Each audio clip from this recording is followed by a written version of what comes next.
welcome to the discussion segment of our Good Morning Anambra today. How are you? Okay, I've been joined by a gentleman that is going to help us look at the topic we have. By the way, the topic we're going to look at today is Tinubu administration, the task of rebuilding the nation. And I have Ebuka Ubikwalo. He's a blogger and a columnist. Am I? Okay, Onyekwalo, sorry. Oh my God, Ebuka Onyekwalo, I'm so sorry. Okay, you're welcome. Thank you. Okay. Yeah, that's Ebuka Onyekwalo, a blogger and a columnist that will help us look at this topic, Tinubu administration, the task of rebuilding the nation. Okay, now that we're here, a lot of things has happened from 29th May till now. A lot of trifling policies that people are looking at. Where are we going with this, and where is it going to leave us? Okay, looking at the removal of the fuel subsidy, devaluation of naira, and then the increase in tariff, and a whole lot of things that are negative policies affecting the life of the citizens. So where do we start, Ebuka? Well, good morning, Anambra. Good morning, Nigerians. I think some time ago we were here discussing this issue of fuel subsidy, and I remember saying that one of the major challenges that we have in Nigeria in regards fuel subsidy is the fact that our government has not taken a decisive step in terms of our economic or political alignment. That's in terms of our economic system. I said that what we have is essentially a situation where there is confusion of ideology, where Nigeria tends to move towards capitalism, and then all of a sudden they're moving towards welfareism. And so you have this argument that there has to be subsidy for this, subsidy for that. There has to be, the poor has to be helped. And then you leave the government in a situation where the government is not pursuing development in a clearly defined pattern or manner or way.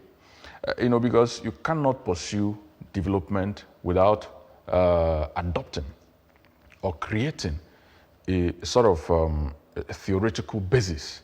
There has to be some form of paradigm. There has to be a path that you are following. There has to be a system. When you look at the developed countries, when you look at, for instance, when you look at America, you see the American Constitution that was largely written by Madison, by James Madison. How did that come about? Madison requested for books from Jefferson, and I heard the history recorded that Jefferson gave Madison over 176 books. History, constitution of other countries, which he read, and then he was able to strike a balance. And also being a member of, having been familiar with the American politics, Madison was able to create a balance, to create a system that is unique to America, a constitution that best defines the aspirations of America. So that was how he was able to create that theory, that paradigm, upon which basis America was built. And so it will not be different in our own instance. When you also look at so many other countries, you look at countries like Russia that has been pursuing their own development from a different angle, say welfareism. You look at a country like China that's been mixing up, that's been able to create a system of liberal economy and also conservative politics, and they're able to balance it well, given their own unique, environment and people. And so you also look at a place like in Germany. Look at the type of federal system we have in Germany. You look at Nigeria, and so when you look at all these countries, you look at a place like Singapore. And the founding father of Singapore, that's Lee Kuan Yew, was the president of Singapore. Western countries and media said all sorts of things, that he wasn't a Democrat, that he was trying to stifle human rights, that he was trying to underdevelop the country because of the hard measures that he took against some labor unions. But at the end of the day, you see where Singapore is today, you see where most of these Western countries are today. So Singapore is even far ahead in terms of several indices of human development. So now that's the same thing that Nigeria must do if we must move forward. We keep moving from the other time in the 70s or 80s, we were arguing about structural adjustment. What is structural adjustment? Basically, subsidies. Government providing subsidies. Then we move, there is, since 1999 to date, no single government in Nigeria has not had to deal with the argument of subsidy, with the argument over subsidy, with the issue of strike, the same recurrent issues, with the issue of whether the dollar exchange against the naira should be floated or not. These are recurrent issues, and these are ideological issues. That's why they keep recurring. And if our government continue to be maneuvered or allow themselves, if our government, the officials of our government, allow themselves to be maneuvered by these issues, we will keep making this same argument even in the next 100 years. So I think the right thing would be for the government to be able to discern, distill the way Nigeria is and see, a better ideological solution that will best express, or that will best show, or that will best lead us through the path of the type of development that the country may wish to pursue. So essentially, that's what I think the current government is trying to resolve. I think it's just trying to resolve the major issue, because the major issue we have at hand is that we have not decided what we want to do. And so we have today people say, because this dollar issue basically, so what is subsidy? Why will you delve into a thing and you start doing it when you have not decided what you want to do or how you want to do it? That's what I'm saying. You see, that's why what I'm saying in essence, what the government, the current administration is doing is trying to resolve that ideological problems that we've had. That's what essentially is the Tinubu administration is doing. So when you look at what it's doing, you see that it's moving Nigeria to align towards capitalist, or towards the capitalist paradigm. That's what the administration is doing. Removing all these subsidies essentially means that the country is officially moving towards, tilting towards capitalism. I don't want us to get back to talking about subsidy, otherwise I would have loved to ask you. No, because even the dollar issue is subsidy. Part of it, okay. Yes, I would have loved to ask you if there has been anything like a subsidy on fuel that ignited all this hardship on people now. Okay, has there been anything like subsidy on fuel? Of course, that you talked about removing. You see, we've had a situation in this country where, and I've been, wondering, why do we have to insist on this fuel subsidy? You see, that's why in the capitalist world, that's why in the private sector, let me use that one for instance, because that one is much more closer for us to relate. They have a clear, straight system. There's no bottlenecks.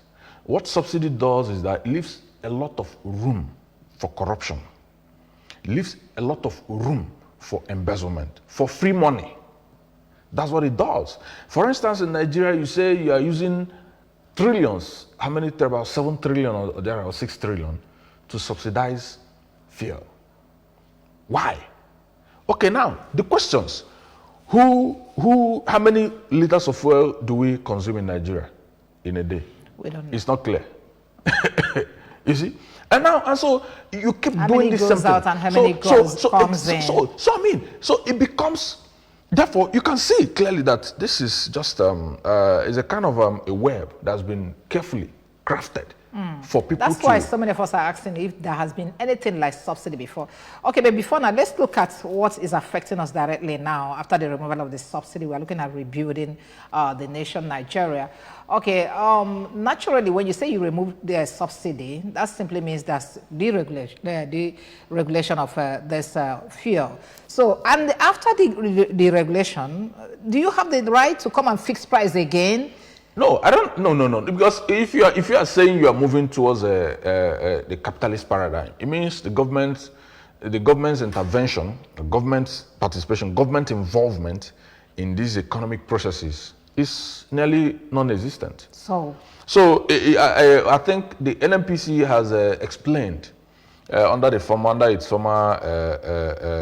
chairperson that they were not actually fixing price. They were trying to inform Nigerians that the range, based on the reality, the market reality, that this is the range, a liter of oil should be sold across Nigeria, the range. So they are just saying that. What right has it to do? Let's be sincere about the whole thing. Okay? You see why that is important. The truth of the matter is that people need to know. When you look at our environment, when you look at the reality, not many people can actually be able to tell if they're being ripped off or not. And so it becomes necessary. It's a kind of just an information that they passed across. They weren't trying to fix prices from what he said, and of which is the reality, because you can't fix price. Do you believe him? Do you believe him? Yeah, of course. What he said was quite simple. They didn't fix price. He just said that based on the landing cost, the refining cost, and other factors, that when you put all these things together, that filling stations should be selling fuel at between this range and that range, depending on location. I don't believe him, because that was kind of a damage control. Honestly speaking, if you know you have made a mistake, go back, retract your statements that I'm sorry, this is not what I mean, that please, let's forget it and start again. Okay? We have the regulated source of the, so how much you buy, you know how much you buy and how much you want to sell. Nobody's fixing for anybody. You say you fixed, and then adjusted the pump price all over the places, and then even NMPC adjusted their own price, and you are saying that you have not fixed. No, so who are you talking to? It wasn't, like I said, when you are trying to pass an information, if you want to buy this, NMPC is a government corporation, which of course also plays more or less the role of an ombudsman, or the role of a customer, trying to protect the rights of the buying public, Nigerians. So to that extent, I think what they did wasn't wrong in itself. And of course, you can't, really say that they were trying to fix price. Because they have fixed. I can't really say that they are trying to. Okay, that's by the way. Let's look at the Naira deregulation. So, yes. What is it all about? And what do we stand to achieve? It's the same thing. It's the same, because, before, what Nigeria does that the valuation of Naira plays, not the yes. What Nigeria does before is to use its foreign foreign reserve to buy up or to pay up. It's subsidy. It's the same subsidy. You use the reserve you have to pay up the balance of the real market price of the exchange. So that's that's another room for massive corruption. When you subsidize, if the dollar in the market is sold at maybe 600 naira in the market, where it's competitive, I have dollar, you have dollar, you want to sell to this person or this person, and then you are selling 600, I am selling 600, that's the price. But what happens is that Nigeria uses its foreign reserve to buy up. The Nigerian government will now say, okay, that the dollar exchange against Naira exchange against the dollar, or dollar exchange against Naira is $1 is 450, and then they are paying the balance on the 600. That is the actual price. So you see, that's why I said, that's the kind of, and then who are the people benefiting from this? Of course, the elites who have access into the system. So that's why someone can become a billionaire in Nigeria just by having access to this dollar racketeering, sort of. You know, and that's how we've continued for years. And you can't build any sustainable system with this method. There is no way around it. Okay. So if you want to run an open system... Because we are talking about recapitalization of the banks again. So how does this affect our bank? No, of course, because when you are now selling at the real price, of course, you know, because of which the real cost is now what you are selling. So it means you are now exchanging far more naira than you used to.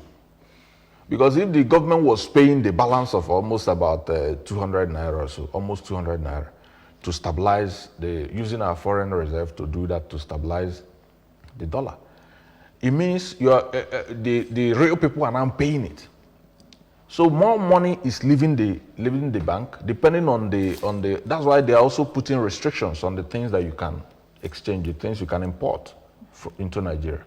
You know, so these are the measures, and so the recapitalization is also needed because, you know, after some time, because when the economy keeps growing, the bank, of course, also needs to be strengthened to be able to carry on with the weight, the added weight.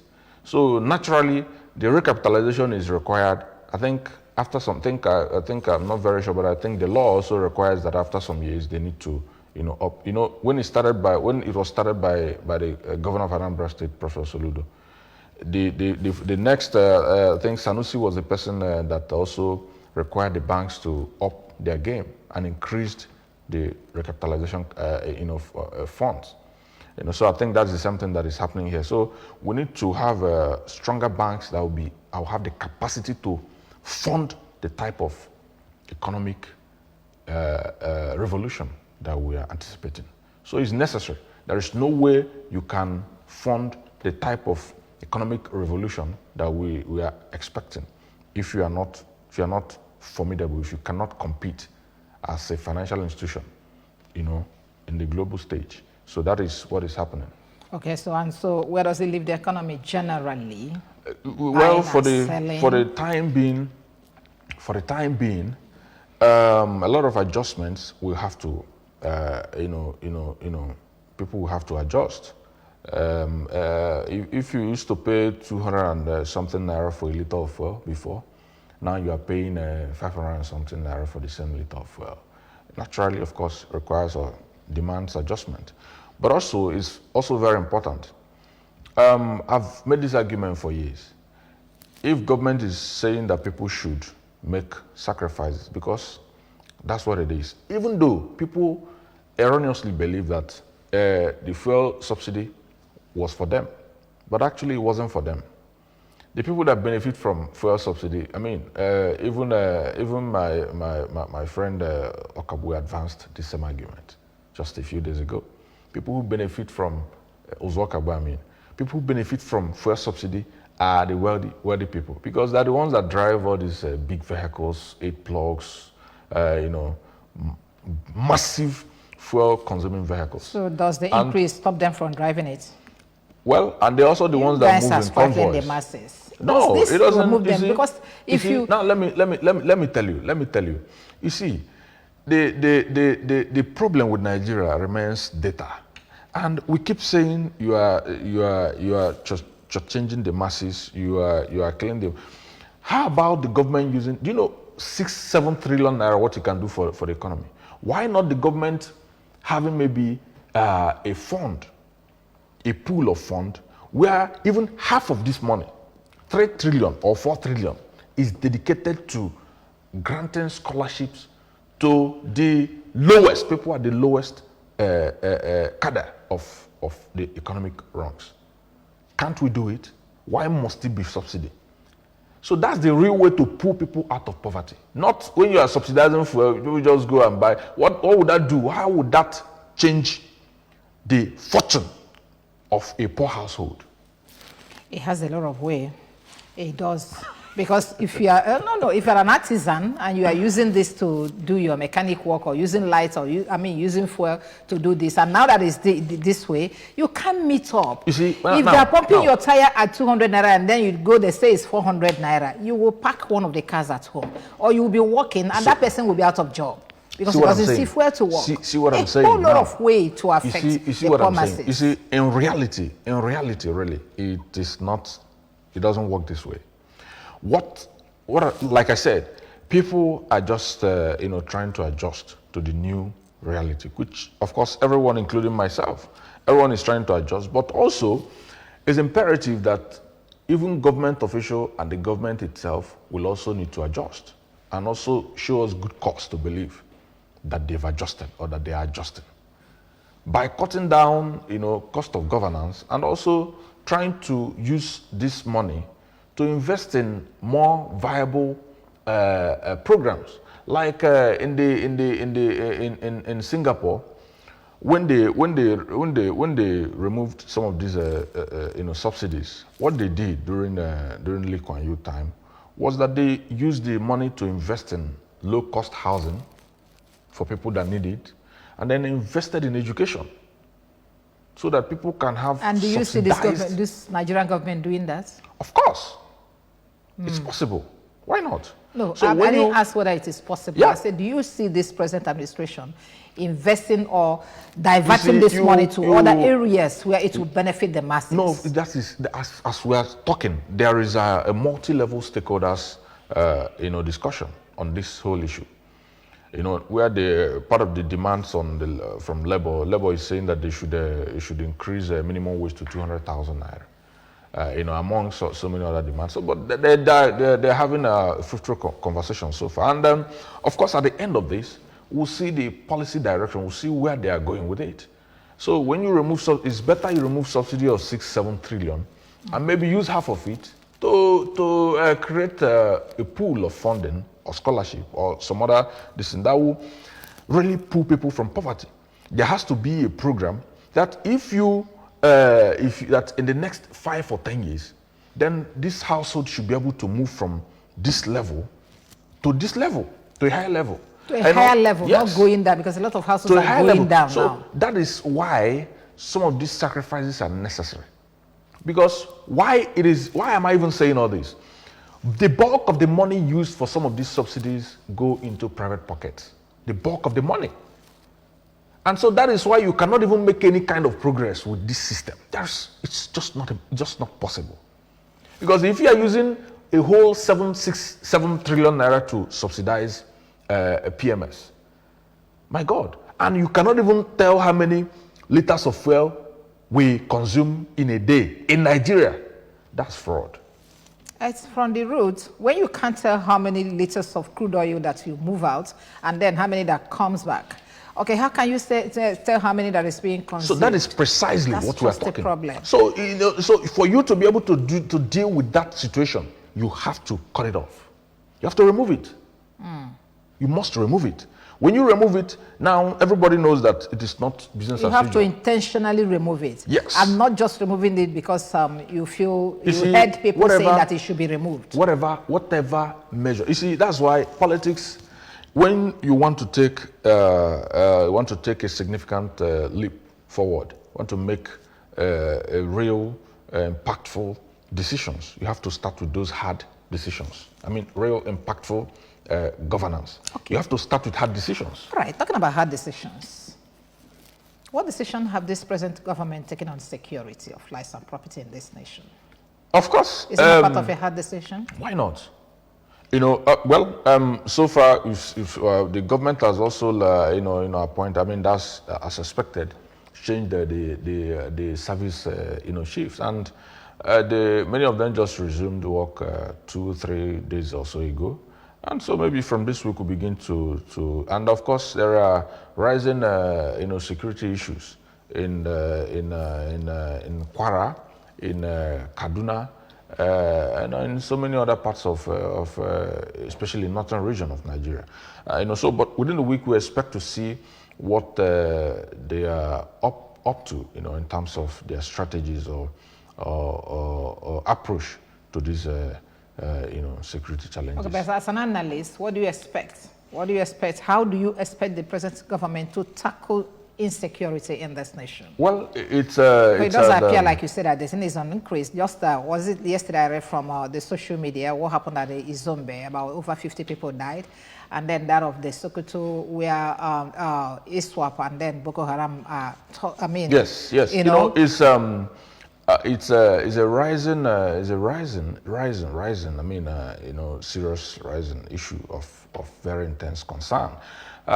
When you look at what is happening globally, there is an increasing level of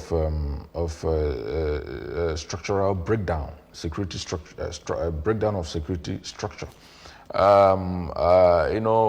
Most of these issues have been, intensified by as a result of increased frustration by citizens. Citizens feel increasingly frustrated, increasingly left behind by their government. So they feel this sense of hopelessness. So that's where you have now what they call like a homegrown terrorism. Where situations in the US, this year has been on another level. People get arms and then just go and start killing people for no reason. And most times they say it's mental health and all of those. But essentially it's just there is a cause for very serious introspection. Government need to begin to do better. If it's not mental health, what do you suspect? That's what I'm saying now, that there is people are increasingly disappointed in government. Government has failed people over the years and all these things, like reputation. So people are more or less getting to a point where they prefer to live without government. It is the same issue all over the place, even in the Southeast. That is the same thing. And so apart from that, there is also the issue of our people not quite conversant with, how change can occur. It's a different thing for you to wish that something should happen, and also a different thing for you to be able to sit down and understand, to know the process. Yes, that this is how the necessary path you have to take to get to where you're going. So these are part of the challenges we have, and government need to be far more creative and of course far more indulgent. The government need to be far more creative and far more indulgent, and also the people need to be on their best as citizens. Aside that, the government also need to apply the full force of government authority where there is need for that, to be able to ensure that there is order. Because what we are talking about is a failure of order. Failure of order. Yes. And it didn't come from the masses. That problem is emanated from the government. Okay, we'll take a break here, and when we come back, we're going to look at how you expect a responsible, or let's say responsive government to act in a situation whereby you have your house is on fire and you are chasing rats, popularly said in Igbo Palace. But that's the fact that you have insecurity issue and you are aggravating the minds of people the more by these stringent policies you are taking. Okay, so what do you expect? Is it not better for you to tackle insecurity so that it will naturally take care of a lot of things that you are trying to do now? Okay, but let's take a break. When we come back, we'll look at that aspect of our national economy. Fellow Nigerians, government understands what you are going through now as a result of the removal of subsidy. Government understands that cost of transportation has gone up and many Nigerians are struggling with increased costs. Be assured, this challenging period is short-term. In line with global best practices, when the regulation takes place and the market is opened, increased competition sets in. As other players enter into the premium motor spirit sector, competition will drive prices down. This is what we experienced when the telecom sector was deregulated. Remember? The removal of subsidy will free up much needed resources for government to invest in other critical areas of our national economy. We appeal that you remain patient with government. Let's support our government and work together to achieve the goal of a greater and better Nigeria that works for all instead of a few. This message is from the National Orientation Agency.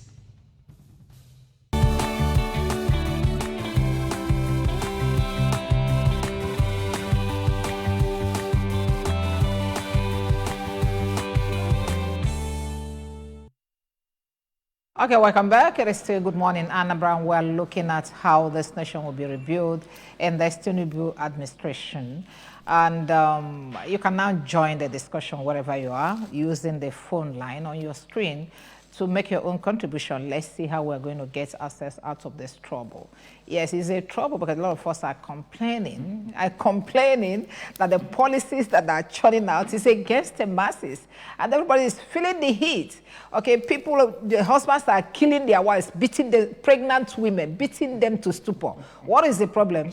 You know, the mind is agitated. You go out, you didn't get anything, you come back home, your wife is asking for this and that, and you get angry and beat the hell out of it. It is just a problem here. I mean, problems here and there. Okay, but before we left, I asked my guest a question. When you have a problem like this in the house, what do you do first? Let's see who has joined us. Yeah, hello, good morning. Hello, good morning. Okay, what do you do first? You come to your house and you see that the house is on fire, and then you first of all start asking your children, instead of getting water to, quench the fire, you are asking them, why didn't you go to school today? I won't pay your school fees tomorrow because you refuse to go to school today. That's what we're going to look at now, Ebuka. What do we do? What do you do? What do you expect as a responsible government to do in the face of because the Tinubu just stood up on the first day and said that subsidy is gone and gone forever without even calculating whatever he's going to come up with. And then people are dying, people are killing people. Even this capitalization that we're looking at, recapitalization or naira devaluation or whatever you call it, is the same problem we're having. These are the funds that people are sourcing to buy equipment, to buy guns and ammunition and kill people in Nigeria. You have not said anything about that. You see, the analogy that you just presented, when we look at it again critically, we see that, simply put, if you have... Ebuka, 1 minute, please. Yeah, hello. Hello? Good morning. Morning. How is it? Fine, thank you. What is your name? I'm talking to you, madam. What is your name? Hello? What is your name? Where are you calling us from? Good morning. Chijioke from Kaduna. Okay, Chijioke from Kaduna, talk to me. Yeah. Chijioke from Kaduna. Go ahead, sir. Chijioke from Kaduna. Go ahead. Turn down the volume on your TV set so that you will stop this call back. Are you there? No, yes. You're gone. Go ahead, please. The right thing to do would be you can't get to your desired destination through the wrong route. No matter how far you have gone, you have to return back. That's the simple truth, and of course is what the president did. And mind you, before the president made that pronouncement, already there is a PIB, the Petroleum Industrial Bill, that's rendered fuel subsidy illegal in Nigeria. There is the 2023 budget upon which government expends public funds. The issue of subsidy was not featured, was only featured just from to the half of the year. That was just, end of the last month, this month or thereabout. So from all standpoint, what the president did was just to formally inform the Nigerian people that era was over. And true, it wasn't him per se that removed it. We have a law, the Petroleum Industrial Bill of 2021. I think it was signed in 2022 or so. Yeah, hello? Hello? Good morning. Good morning, welcome. Good morning. What is your name?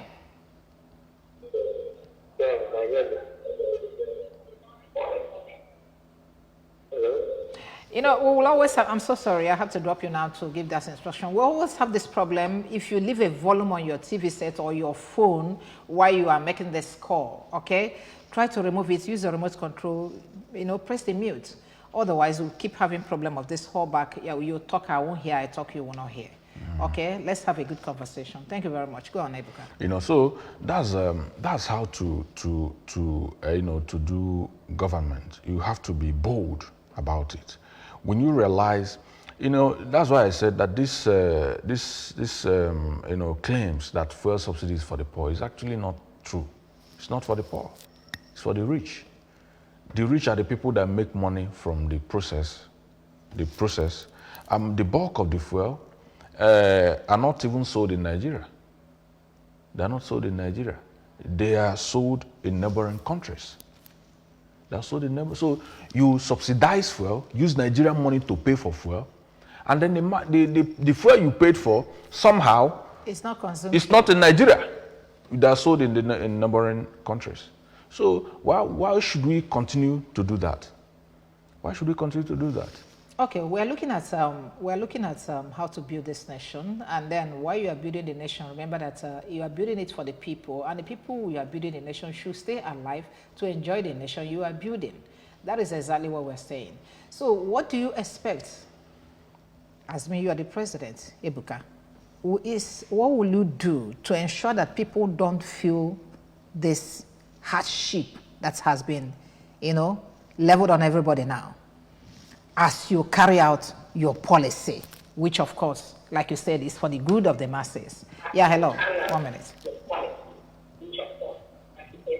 The volume is still there? Hello? Hello, good morning. Good morning. Yeah, good morning. I can hear myself in your house. Turn up the volume on your TV set, please. What I want to say is that civil servants.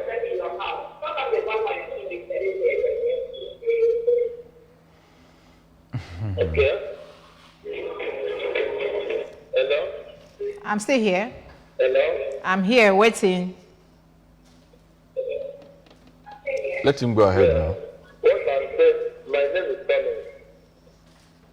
Okay, you are calling from where?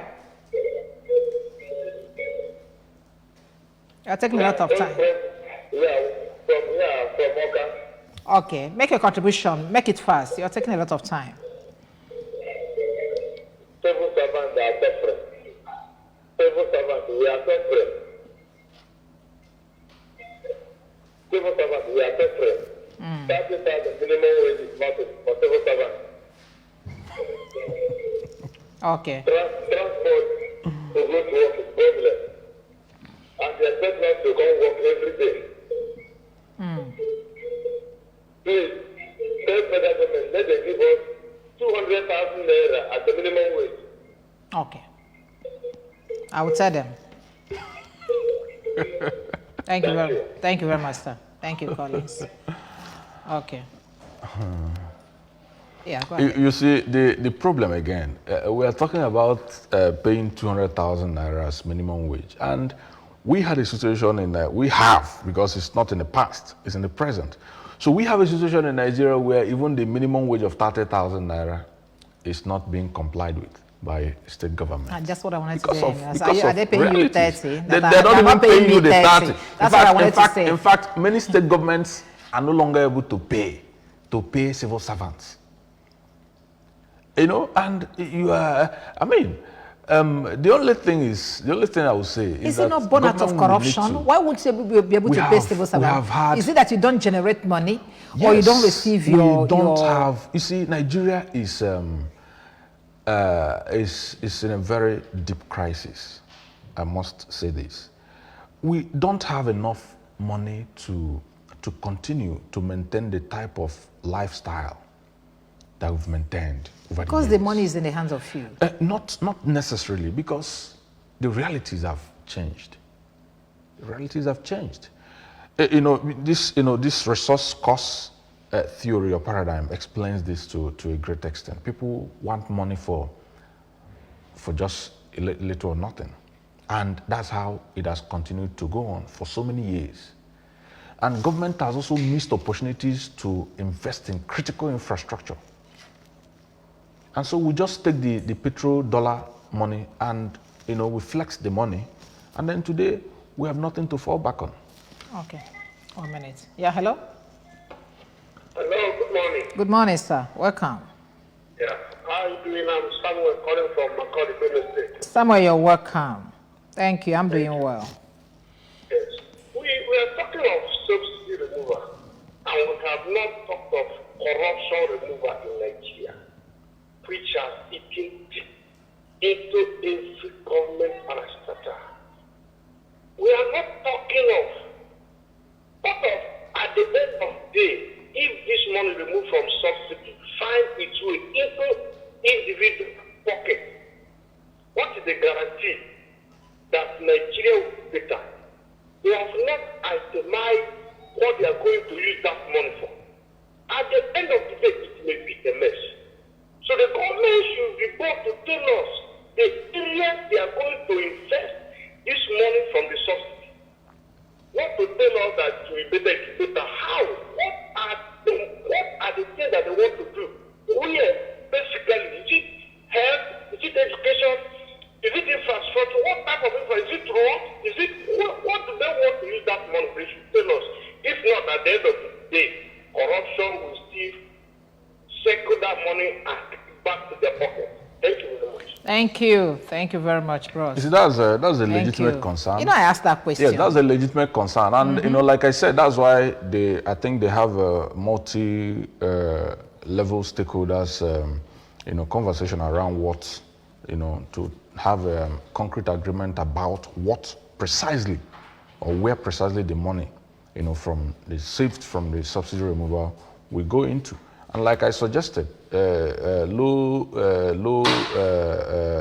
housing for civil servants and other low-income earners, and also subsidy for education or scholarships for brilliant people from low-income earning families, and also one thing that government should do. Government should think beyond, and even civil servants as well should think beyond increase of salaries. How about if we become creative and say that civil servants can work maybe 3 times or 2 times in a week? Like they said in Delta. Yeah. So if we become that creative, so that you don't have any need, if you are supposed to work on Monday and that's why, I said Nigeria we have a lot of crisis in this country. The civil service is too large. There are so many people there that are just have no business in the place. They are not doing anything. They are there, they are paid, but they are not doing anything. So these are realities. And when we begin to say that we need to fix Nigeria, what it means essentially is that if we are saying government should cut down cost of governance, then it means part of the cost of governance will also include cutting down or taking off. In fact, I believe that as much as perhaps 30, 40, or even 50% of civil servants are not really needed in the system. What this 30 or 40% of civil servants consume, is it to? Are you going to equate it with one single person takes in the Senate? Yes, no, there are numbers. There's no way you can compare that with what the kind of money that the senators, the House of Reps, and even the executives are consuming individually. You see, that is why, these things what are one person is paid can take care of about 30, what is 30? 300 civil servants, in a month. That's the regular argument that Nigerians are always making. But these things they're not real. Number one, when a civil servant is not a public servant. A public servant is not a civil servant. That is why, personally, I'm against situations where you have in places where they make laws to pay politicians, what's it called, to pay them, that's after work, what's that called again? Where you pay people... Okay, retirement benefits. Pension. Retirement benefits, yes. So I am against that. It is immoral. There is no basis. That's why they are paid higher, so that they can, after their service, they are settled with their severance package, and then they move on with their lives. So if you want to talk about this, civil servants are entitled to pensions if you want and to gratuity. talk about that, we should start from the head, okay? Because we The live by example. job of a political office holder is not secured. It is not like civil So service. you should embezzle all the money in Nigeria. It is not that's not what I'm saying. I'm saying that if you want to be a public servant, you have to be. It is risky, and in fact, there are so many uncertainties about that. But if you want to be, and therefore that's why you cannot be a public servant and also want to be civil servant at the same time by taking pension and gratuity. Okay. Yeah. No. Oh no. I think we'll have to go. We'll have to go. If you want to play a game, you play by the rules. Turn up the volume on your TV set and then make your call. We'll have a very clean one that the one we just had last. Okay, I'd like to thank you very much for coming today. Ebuka Onyekwel. I got it this time around. Ebuka Onyekwel is a blogger and a columnist. I'm supposed to be mixing your name with some other person I know that bear that name. Okay, thank you very much. My pleasure. As you very much know, that we'll look at Tinubu administration, the task of rebuilding the nation, and we looked at a whole lot of issues that will help us rebuild, and that's if you reject this aspect of our economy, this aspect of our lives, social, and a whole lot of things, we'll be able to rebuild have a better nation that we all can be proud of, that we all can be alive to enjoy. That's the most important thing to me. Whatever you are doing, make sure that the people you are doing it for will be alive to enjoy it and see the outcome of it. Okay? Thank you, Ebuka, again. Thank you. Oh, well, thank you very much for joining us. Those who are joined from home, the camera guys, thank you, the MCR guy, and the producer, Ify, a whole lot of people that made it happen this morning. Thank you. My name is Tijoma. God keeping us. We'll be here tomorrow. Bye for now.